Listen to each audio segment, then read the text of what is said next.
Bismillahirrahmanirrahim. Assalamualaikum warahmatullahi wabarakatuh.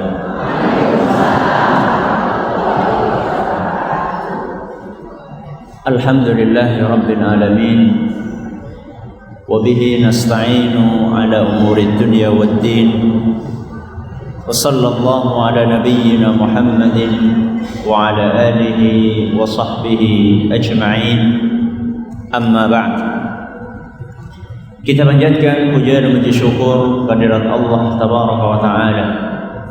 Pada kesempatan pagi yang berbahagia kali ini, kita kembali diberi kekuatan, kesehatan, hidayah serta taufik dari Allah Jalla wa Ala, sehingga kita bisa kembali menghadiri pengajian rutin Jumat pagi di Masjid Agung Darussalam Purbalingga.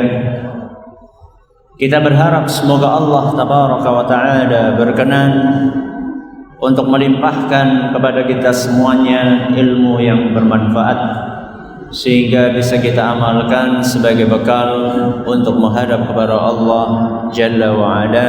Amin ya rabbal alamin.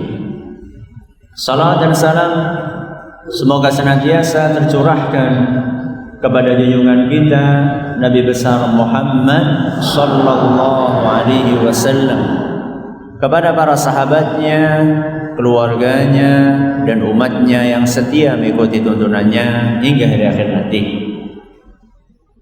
Bapak-bapak dan ibu-ibu sekalian yang kami hormati, dan juga segenap pendengar radio Insani 88 FM di Purbalingga dan sekitarnya. Materi pengajian kita pada pagi hari ini berjudul air susu dibalas air tuba. Kalau air susu semuanya tahu ya. Kalau air tuba siapa? Tuba niku napa sih?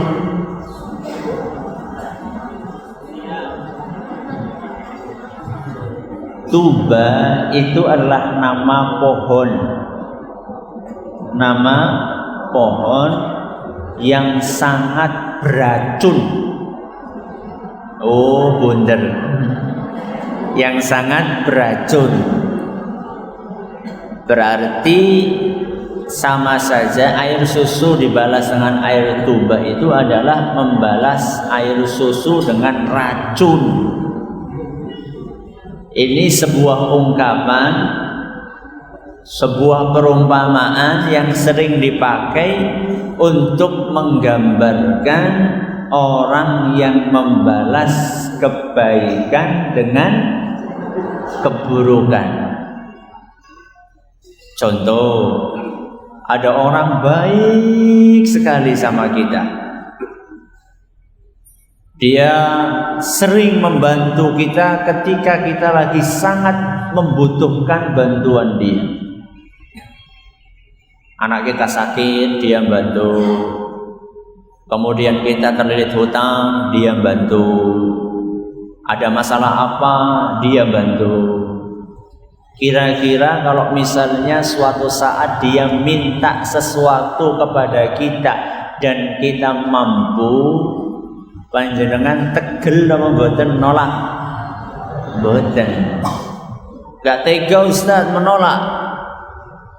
Takut air susu dibalas dengan air tuba.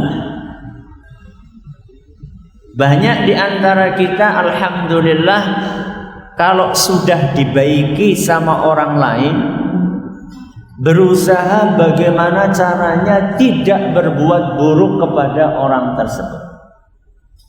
Alias kita nggak mau membalas air susu dengan air tuba. Tapi kalau misalnya kita pikirkan baik-baik, ternyata tidak jarang di antara kita yang mungkin setiap hari membalas air susu dengan air tuba tanpa terasa. Siapakah yang paling berjasa kepada kita? Ini bukan orang. Pertanyaan saya, siapakah yang paling berjasa kepada kita? Adalah Allah. Kenapa Allah Subhanahu wa ta'ala paling berjasa kepada kita? Karena Allah Subhanahu wa ta'ala yang memberikan segala-galanya kepada kita. Allah Subhanahu wa ta'ala yang memberikan nikmat, entah itu yang bersifat duniawi maupun yang bersifat ukhrawi. Sering sekali Allah Subhanahu wa ta'ala memberikan nikmat kepada kita tanpa kita meminta, alias Allah Subhanahu wa ta'ala memberikannya kepada kita begitu saja. Contoh, siapa di antara kita yang pernah berdoa kepada Allah, ya Allah, semoga nanti saya bisa bernafas? Sinten? Coba angkat tangan. Yang pagi ini tadi habis subuh berdoa sama Allah, ya Allah, semoga hari ini saya bisa bernafas. Siapa yang tadi pagi berdoa seperti itu? Ada enggak? Dikasih enggak sama Allah? Padahal kita enggak minta kan? Allah Subhanahu wa ta'ala sering sekali memberi kita nikmat tanpa kita minta. Makanya keterlaluan kalau misalnya ada orang mengatakan Allah itu pelit. Ada sebagai orang kayak gitu, ya Allah sekawit mien saya minta donga ben dadi wong sugih, nyatane ora sugih-sugih. Allah ini pelit. Astagfirullahaladzim. Kan cuma itu yang belum dikabulkan sama Allah permintaan kita. Banyak di antara nikmat-nikmat Allah yang Allah berikan tanpa kita harus memintanya kepada Allah. Nafas itu mahal enggak? Mahalnya seberapa? Dalam satu hari kita sih butuh nafas berapa? Kalau nafas itu di liter, nafas itu ukurannya liter. Menurut sebuah penelitian, dalam sehari itu kita membutuhkan untuk bernafas 14.000 liter. Pinten? 14.000 liter udara setiap apa? Harinya. 14.000 bener diduitaken pinten? Kalau dihitung-hitung antara oksigen dengan nitrogen, karena itu kebutuhan nafas kita, kalau dihitung-hitung dengan harga yang dijual sekarang, dalam satu hari itu kita butuh duit 176 juta. Genopo bernafas 176 juta niku sebulan apa setahun? Sedina. Allah Subhanahu wa ta'ala berikan itu kepada kita tanpa kita minta. Wa in ta'uddu ni'matallahi la tuhsuha. Kalau kalian itu berusaha untuk menghitung nikmat Allah, kalian tidak mungkin bisa menghitung. Itu kita baru bicara masalah nafas, belum kita berbicara yang lainnya. Nuwun sewu, nuwun sewu. Panjenengan ke kamar mandi, buang, setelah buang keluar mengucapkan ghufranaka. Ada doa yang lain, alhamdulilladzi adhaba 'annal adza. Ba'afani. Begitu keluar kamar mandi kok mengucapkan alhamdulillah. Kenapa? Nikmat apa mboten? Nikmat. Panjenengan kebelet, yang dikebelet itu nggak bisa keluar. Pripun raose? Wah, ora karu-karuan. Ada orang dioperasi gara-gara nggak bisa buang air kecil, buang air besar. Wonten apa mboten? Wonten. Ada cerita seorang kakek usia 70 tahun. Usia 70 tahun. Suatu hari dia itu tidak bisa buang air kecil selama 3 hari kalau nggak salah.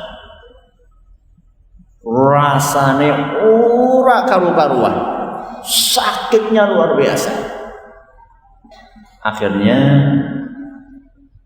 pergi ke dokter, diperiksa sama dokternya. Wah, ini harus operasi, harus operasi. Ya udah apa-apa lah, orang tahan banget ini, rasanya orang karu-karuan. Akhirnya operasi, betul begitu periksa langsung operasi.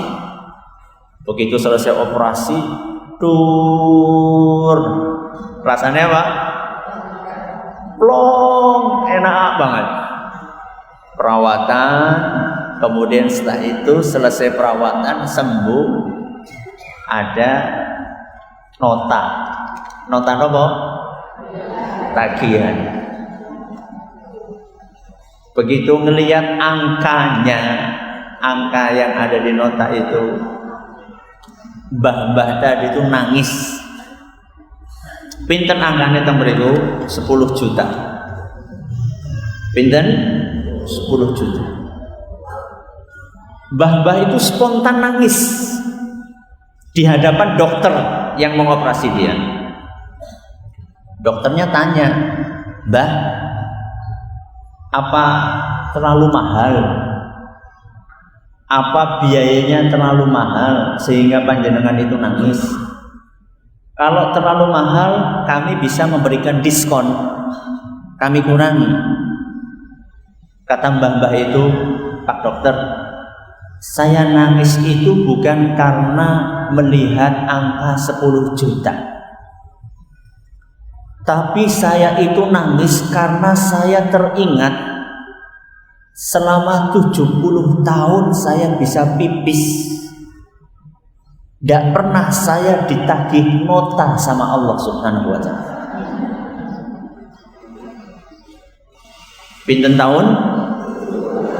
70 tahun bisa pipis orang bayar.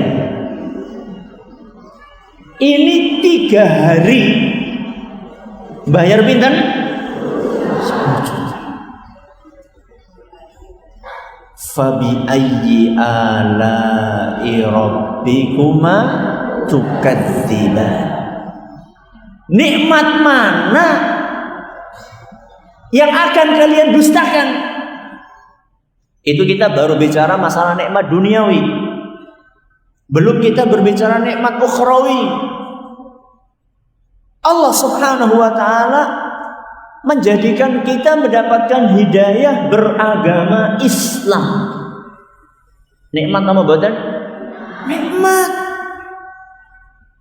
Di tengah-tengah manusia yang jumlahnya miliaran orang, belum mendapatkan nikmat beragama Islam. Inilah nikmat yang Allah berikan kepada kita. Apa yang membedakan antara kita dengan tetangga kita yang tinggal satu RT, yang sama-sama hidup di situ sudah lama, kok kita dilahirkan dalam keadaan beragama Islam, sedangkan tetangga kita tidak beragama Islam, padahal tinggalnya dekat? Kenapa Allah pilih kita mendapatkan karunia beragama Islam? Itu nikmat dari Allah Subhanahu wa ta'ala. Kalau misalnya kita runtut seluruh nikmat tersebut, tidak mungkin kita akan bisa menghitung nikmat itu. Tapi yang jadi pertanyaan, nikmat Allah Subhanahu wa taala yang tidak terhitung itu sudah seperti apa kita membalasnya.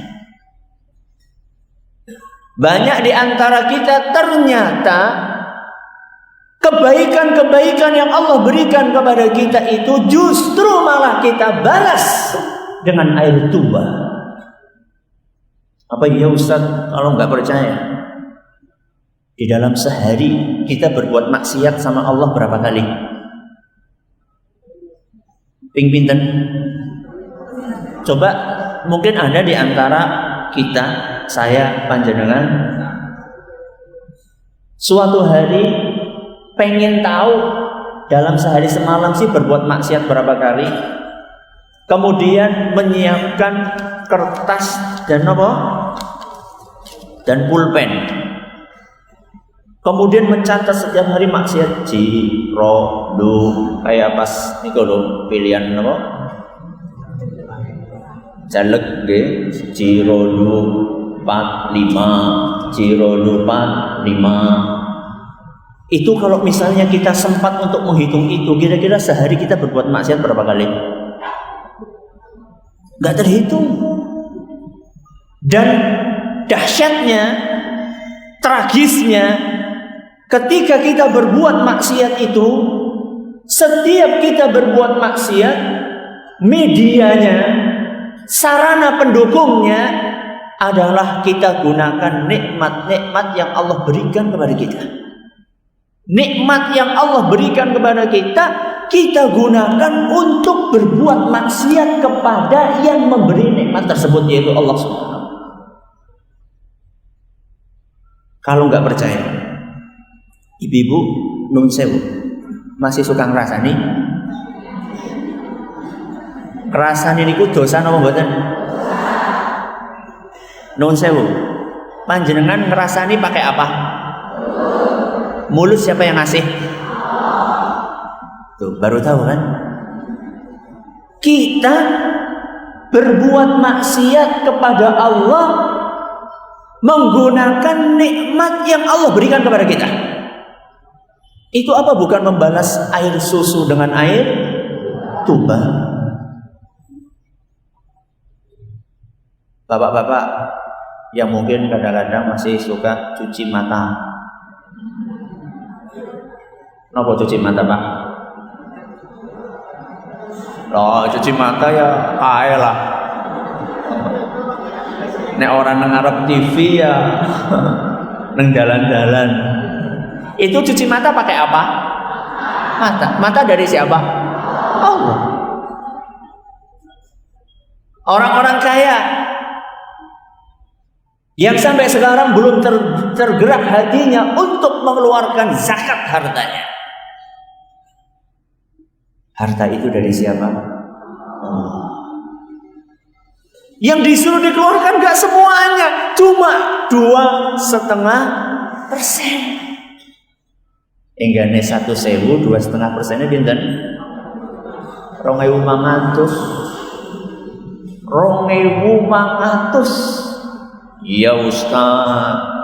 Nek duitnya 1.000 ya 2.500 setitik. Nek duitnya 1 miliar. 1 miliar pinten? 20 juta nggih. 20 juta ya akeh Ustaz, subhanallah. Lihat antara nikmat yang Allah berikan kepada kita dengan kewajiban yang Allah perintahkan kepada kita, enggak sebanding. Kita itu kadang-kadang cuma melihat nikmat itu dari sisi materi, duit saja. 1 miliar dikurangi 20 juta, ya akeh. Coba sekarang nafas Anda yang satu hari 147 juta, sebulan pinten niku? 1 bulan itu kalau 147 juta, 1 bulan itu 5,3 miliar. Niku duit napa mboten? Duit. Cuman wujudnya itu bukan kertas. Wujudnya sesuatu yang sangat kita butuhkan. Panjenengan mau nggak bernafas sebulan dibayar 5 miliar? Siapa sih gelem? Ya. Yang namanya nikmat dari Allah Subhanahu wa ta'ala itu tidak mesti berwujud uang. Ini pemahaman yang sempit tentang nikmat. Makanya pernah ada seorang miskin datang kepada seorang ulama salaf. Kata orang miskin itu, "Ya Allah, Pak Ustadz," bahasa kita, atau Pak Yai, "saya ini kok dari dulu miskin terus gak punya duit ya. Saya ini dilahirkan miskin, bapak saya juga miskin, bae juga miskin, anaknya miskin, putune miskin, kawin biyen ora tahu dadi wong sugih." Akhirnya ulama tersebut ingin mengajak orang miskin itu untuk berpikir bahwa nikmat itu bukan hanya berbentuk uang. Dia bertanya, "Fulan, kalau misalnya ada orang datang kepada kamu pengen beli mata kamu, pengen beli apa? Mata. Dibeli satu mata ya 100 juta lah. Loro berarti pira? 200. Kamu mau? Yang mau yo. Masa mata dibeli? Ya sudah, kalau kamu nggak mau dibeli matanya, orang itu pengen beli telinga kamu. Pengen beli apa? Telinga. Jadi kok dituku loro-loro ini jadi orang apa? Orang nabung binge. Sama harganya segitu. Oh, nggak mau. Satu-satu disebutkan. Orang mau pengen beli jantung kamu, orang pengen beli ginjal kamu, orang pengen nggak mau. Kata ulama tersebut, "Subhanallah, kamu ngakunya miskin padahal kamu adalah seorang jutawan." Jutawan apanya? Anggota tubuh. Itu tidak bisa dinilai dengan uang. Kamu selama ini mengeluh bahwasanya kamu miskin, padahal sebenarnya kamu adalah seorang yang kaya raya karena kamu diberi oleh Allah Subhanahu wa ta'ala anggota-anggota tubuh yang tidak bisa dibeli. Wa in ta'uddu ni'matallahi la tuhsuha. Kalau kalian berusaha untuk menghitung nikmat Allah, niscaya kalian tidak akan bisa menghitung. Kita jelalatan mengumbar pandangan mata, menggunakan mata yang Allah berikan kepada kita. Kita ngerasani berbuat maksiat kepada Allah menggunakan lisan yang Allah berikan kepada kita. Kita mendengarkan hal-hal yang tidak baik menggunakan telinga yang Allah berikan kepada kita. Itu apa? Tidak termasuk membalas air susu dengan air tuba. Kira-kira Allah mampu nggak kalau kita gunakan mata kita untuk berbuat maksiat, kita gunakan telinga kita untuk maksiat, kita gunakan mulut kita untuk maksiat? Kira-kira Allah mampu nggak untuk mencabut nikmat itu detik itu juga? Mampu nggak? Mampu. Bahkan sekarang juga Allah Subhanahu wa ta'ala dalam 1 detik mampu untuk membuat kita tahu-tahu gak bisa melihat, alias buta. Membuat kita tahu-tahu tidak bisa mendengar, alias tuli. Membuat kita tiba-tiba tidak bisa berbicara, alias bisu. Bahkan Allah mampu untuk membuat kita tiba-tiba gak bisa berjalan, alias lumpuh. Allah Subhanahu wa ta'ala mampu. Dan mungkin sebagian dari manusia layak untuk dicabut nikmatnya. Kenapa? Karena setiap hari dia berbuat maksiat kepada Allah, menggunakan nikmat yang Allah berikan kepada dia. Sudah dikasih kaki, bukannya digunakan untuk pergi ke masjid, tapi digunakan untuk berbuat maksiat. Pantes kalau misalnya Allah menimpakan hukuman kepada orang-orang seperti itu. Tapi yang jadi pertanyaan, kenapa kok Allah tidak mencabut? Sekarang berapa kali panjenengan ibu-ibu berapa kali ngerasani ping pinten? Ping pitu? Gak terhitung kan? Kalau misalnya Allah Subhanahu wa taala tahu-tahu mencabut izin berbicara, akhirnya kalau berbicara pakai nopo? Pakai bahasa isyarat. Panjenengan pernah melihat orang yang gak bisa bicara? Kalau bicara kan Kalau misalnya kita mengalami hal seperti itu, karena setiap harinya kita gunakan lisan kita untuk merasani orang, mungkin layak, pantas. Tapi kenapa Allah Subhanahu wa taala belum mencabut? Bukan tidak, belum. Kenapa? Mungkin karena Allah Subhanahu wa taala kasihan sama kita. Allah Subhanahu wa taala kasihan sama kita. Ini anak Adam, manusia ini kalau misalnya tahu-tahu nggak bisa melihat, bagaimana rasanya? Coba panjenengan pejamkan mata. Gak usah lama-lama, 1 menit. Kemudian panjenengan yang dirasakan apa? Apa yang dirasakan? Gelap. Panjenengan bisa melihat teman yang di samping? Gak bisa. Bisa melihat lucunya cucu jenengan yang baru berapa tahun? Gak bisa. Bisa melihat hijaunya sawah? Gak bisa. Gak tahu ini siang atau malam.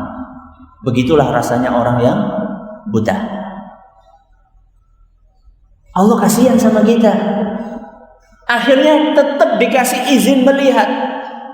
Supaya apa? Supaya kita mau kembali dan sadar bahwa Allah Subhanahu wa taala itu masih memberi kesempatan kepada kita untuk bertaubat kepada Allah Azza wa Jalla.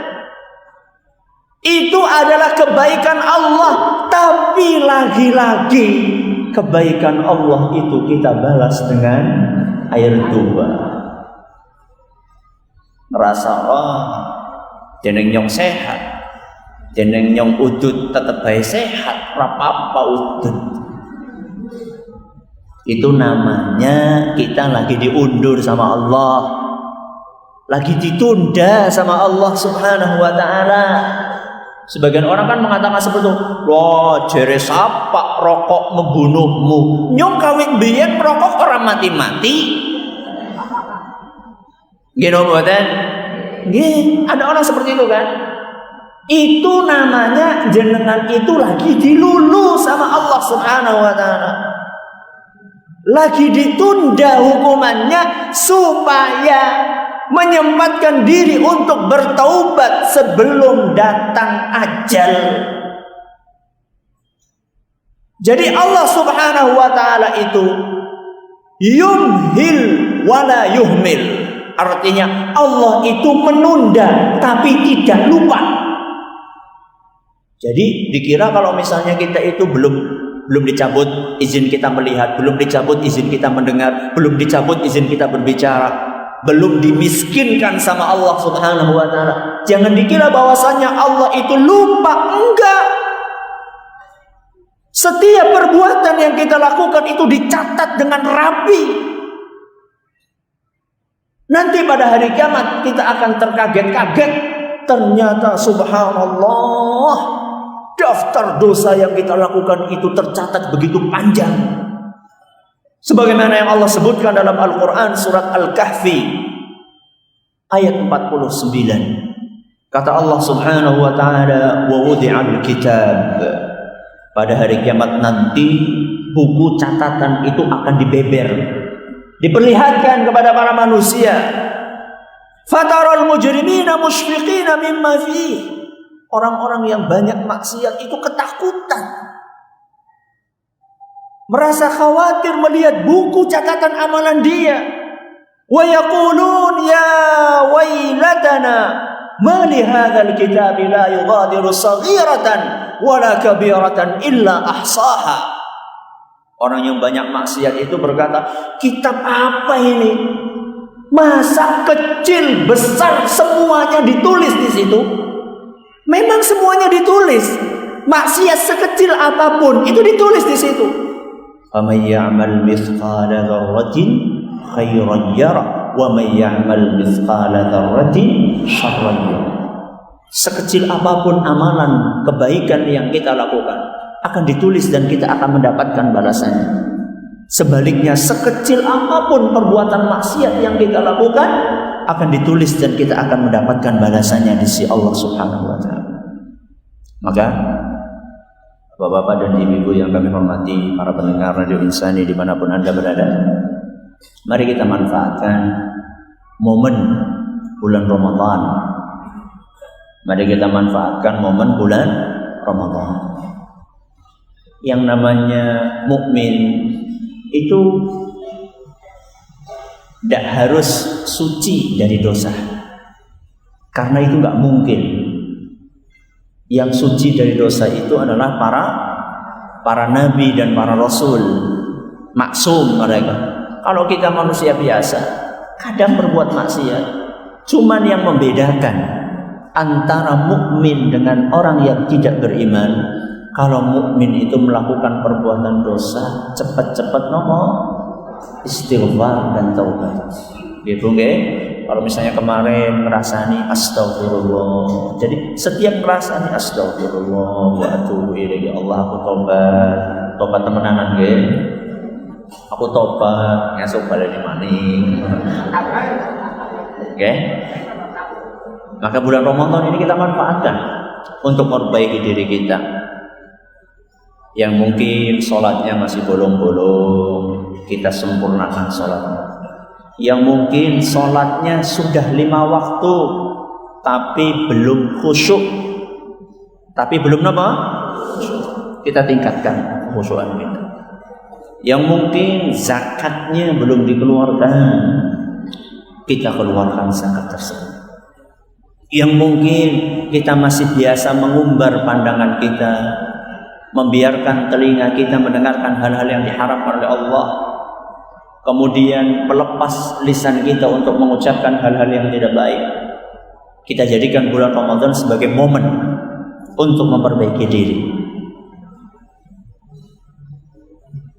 Cuman enggak bulan Ramadan tok, itu hanya sekedar start mulainya.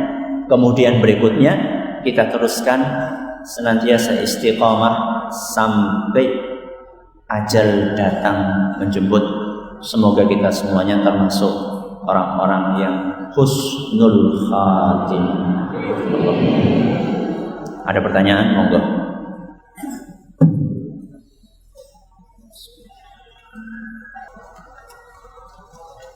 Assalamualaikum warahmatullahi wabarakatuh. Waalaikumsalam. Yang kami hormati Ustaz dan para jemaah, kesempatan yang baik ini sehubungan dengan akan datangnya bulan Ramadan, kami pribadi mohon maaf yang sebesar-besarnya dalam bergaul, jelas banyak sekali kesalahan.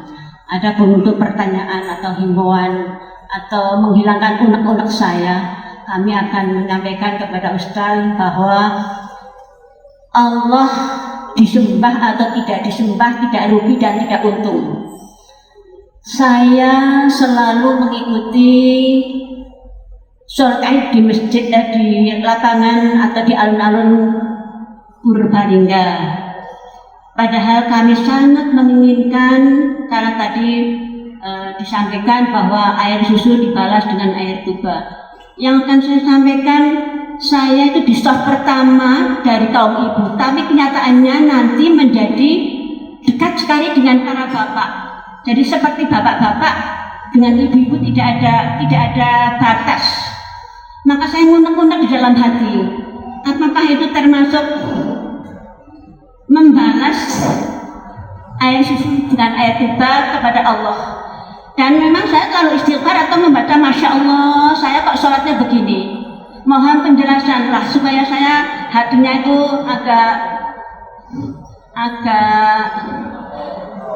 agak plong lah. Sebab selamanya itu saya selalu ikut berjamaah sholat Id di alun-alun Purbalingga karena softnya bapak-bapak dengan ibu-ibu tidak ada batasnya. Sekian, mohon maaf atas pertanyaan dan mohon penjelasan agar menjadi plong hati saya. Terima kasih. Assalamualaikum warahmatullahi wabarakatuh. Pertama, bahwa Allah itu tidak butuh dengan ibadah kita, itu betul. Jadi jangan dipikir kalau kita beribadah dengan baik kepada Allah itu Allah kemudian menjadi tambah tinggi kedudukannya. Allah itu sudah maha tinggi. Yang butuh dengan sholat kita itu siapa? Kita sendiri. Nah, bukan Allah Subhanahu wa ta'ala. Kalaupun kita nggak sholat, Allah tuh nggak rugi. Kita nggak sholat, Allah tuh nggak rugi. Yang rugi siapa? Kita. Ini yang perlu disadari. Kemudian masalah soft, ya, masalah soft itu dikembalikan kepada panitia, ya, dan pengaturannya. Karena seandainya memang keadaan itu karena darurat, maka insya Allah tidak mengapa kalau kondisinya kondisi darurat. Tapi apakah memang itu sudah kondisi darurat atau sebenarnya masih bisa untuk disiasati? Kalau masih bisa untuk disiasati, maka belum masuk kondisi darurat. Kalau seperti itu, mengetahui itu kondisi darurat atau bukan, saya nggak pernah melakukan studi lapangan, ya. Dan karena saya juga bukan panitia, ya.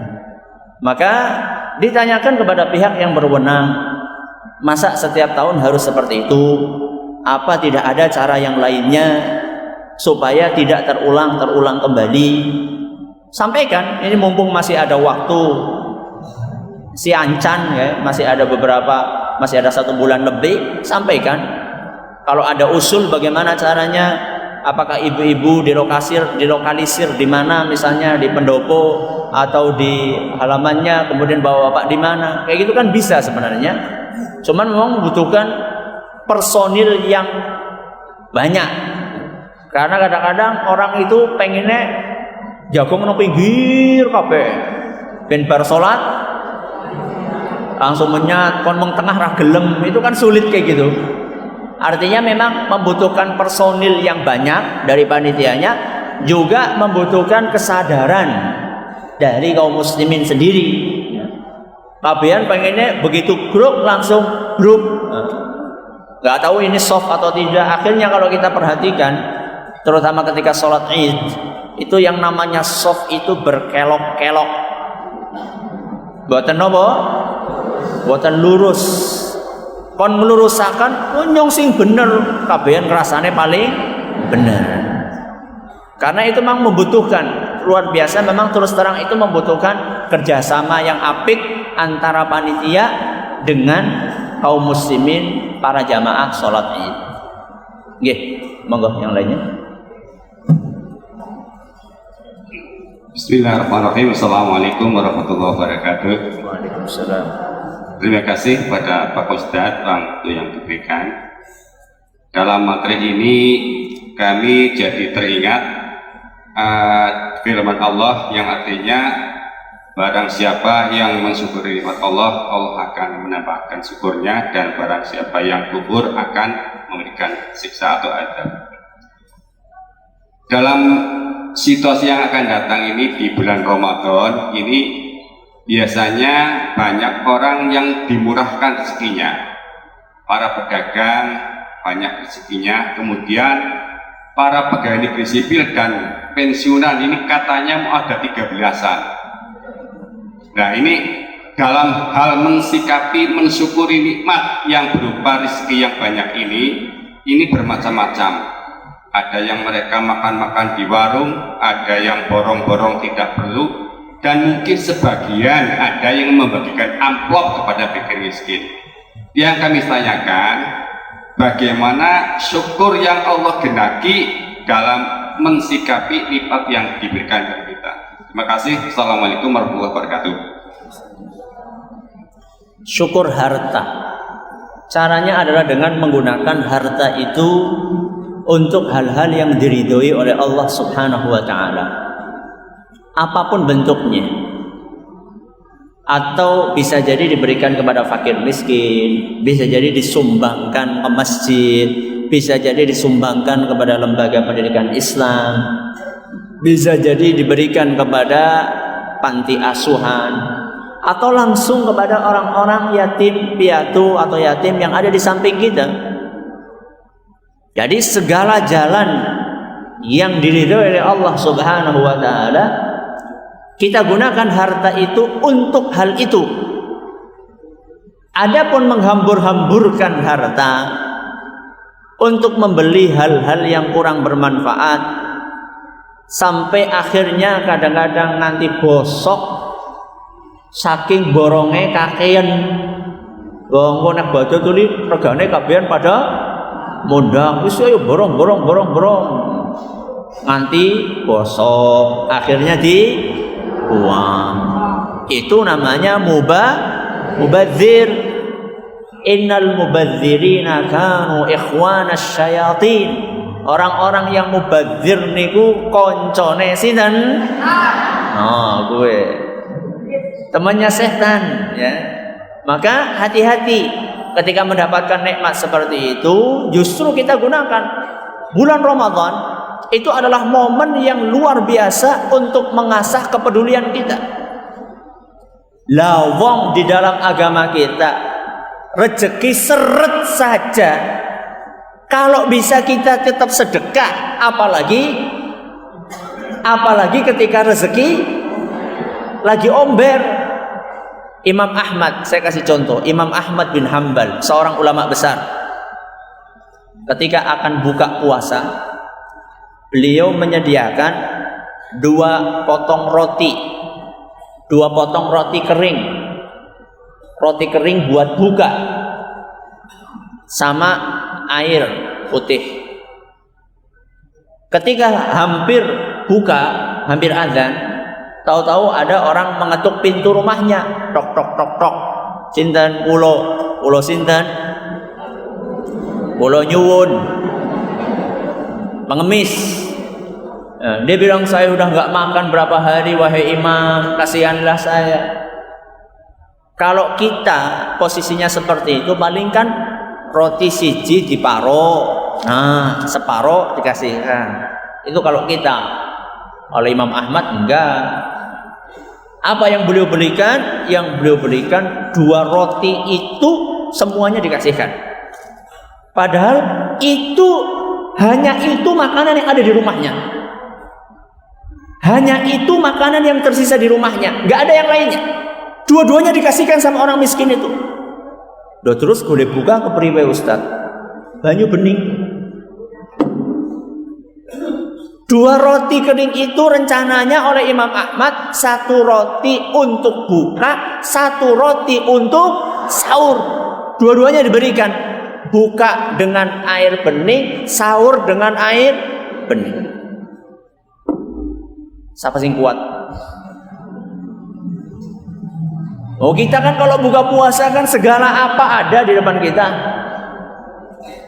Makanan saja nggak cukup 1 jenis loh. Wis ana seroto golek bakso, wis ana bakso golek kecot. Wis ana kecot golek minumannya juga sama. Wis ana dawet golek kolak, sudah ada kolak nyari es degan dan seterusnya. Berarti ya, bulan Ramadan yang niatnya untuk mengekang nafsu berubah menjadi bulan pelampiasan nafsu. Mumpung lagi buka ke kabeh dintongaken, akhirnya trawean arep. Yang seharusnya untuk beribadah siang hari diisi dengan tidur karena lemes. Siang harinya kan lemes kan ya, kosong perutnya, tidur terus. Malam harinya tidur karena kewadegan. Awan bengi turu. Itu berarti tidak mendapatkan hikmahnya bulan Ramadan. Ya, monggo ada yang lain silakan.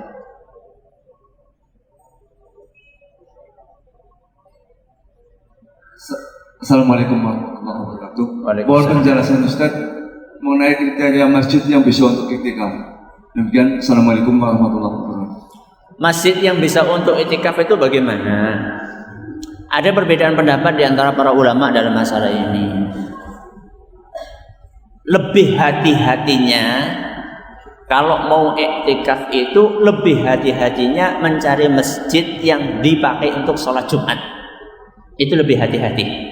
Ada perbedaan pendapat di antara para ulama. Ada yang mengatakan harus masjid yang ada Jumatannya. Ada yang mengatakan cukup masjid biasa saja yang sholat 5 waktu walaupun tidak dipakai untuk Jumatan. Tapi untuk hati-hati sebaiknya memilih masjid yang ada Jumatannya. Supaya apa? Supaya tidak perlu untuk pindah masjid ketika sedang iktikaf. Mungkin Bapak Ibu sekalian agak sulit untuk memahami. Iktikaf itu sebenarnya yang namanya iktikaf yang sempurna itu selama 10 hari siang malam di masjid. Itu sebenarnya iktikaf yang sebenarnya itu seperti itu. Jadi malam 21 maghrib masuk masjid, sudah membawa perbekalan baju untuk 10 hari. Nanti baru keluar dari masjid pas lagi takbiran. Itu baru apa? Baru keluar. Berarti nggak kemana-mana. Iktikaf itu berdiam diri di masjid untuk beribadah kepada Allah. Itu yang sempurna. Itu iktikaf yang sempurna. Ya orang bisa ya orang apa-apa. Namanya juga sunnah. Ya, ada sebagian orang, oh saya bisanya cuma 2 hari, ya enggak apa-apa. Oh saya bisanya 3 hari, malah banyak yang bisanya kurang sewengi. Kalau memang panjenengan bisa, bagus. Kalau nggak bisa ya nggak apa-apa. Tapi iktikaf yang sempurna itu seperti itu. Sehingga kalau misalnya dia itu iktikaf di masjid yang tidak dipakai untuk Jumatan, ketika Jumatan dia harus keluar dari masjid mencari masjid yang lain. Akhirnya dia harus keluar. Padahal sejatinya orang yang iktikaf nggak boleh keluar, kecuali untuk nuwun sewu kalau kamar mandinya di luar, hanya untuk kebutuhan apa? Kamar mandi. Bahkan sampai makan pun itu sejatinya disediakan di mana? Di dalam. Tapi harus diperhatikan kebersihannya. Harus diperhatikan kebersihan. Jadi makan, tidur, sholat, beribadah, ngaji, zikir, semuanya di masjid. Itu namanya iktikaf. Kalau belum mampu ya tidak apa-apa. Tapi mungkin suatu saat kita perlu merencanakan tahun kapan lah nyong pengen jajal iktikaf sing temenanan gue kayak ngapa.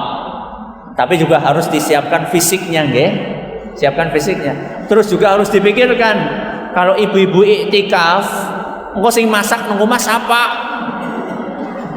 Nah, itu juga harus dipikirkan. Bapak-bapak kalau misalnya masih punya kewajiban menafkahi putra-putrinya, kalau sampai iktikaf kemudian nggak ada yang menafkahi juga harus dipikirkan. Karena apa? Karena iktikaf itu hukumnya sunnah. Sedangkan ibu-ibu melayani suami hukumnya apa? Wajib. Berarti harus diperhatikan. Kecuali kalau panjenengan, oh saya punya pembantu yang siap menggantikan tugas saya, oh tidak apa-apa kalau kayak gitu. Tapi juga harus memilih tempat yang tertutup, ya, karena nanti seluruh aktivitas di situ kalau terbuka nanti kelihatan sama orang lain, ya. Padahal wanita itu aurat. Sampai di sini pengajian kita pada kesempatan kali ini. Terima kasih atas perhatiannya. Mohon maaf atas segala kurangannya. Kita tutup dengan membaca Subhanakallahumma wa bihamdika asyhadu an la ilaha illa anta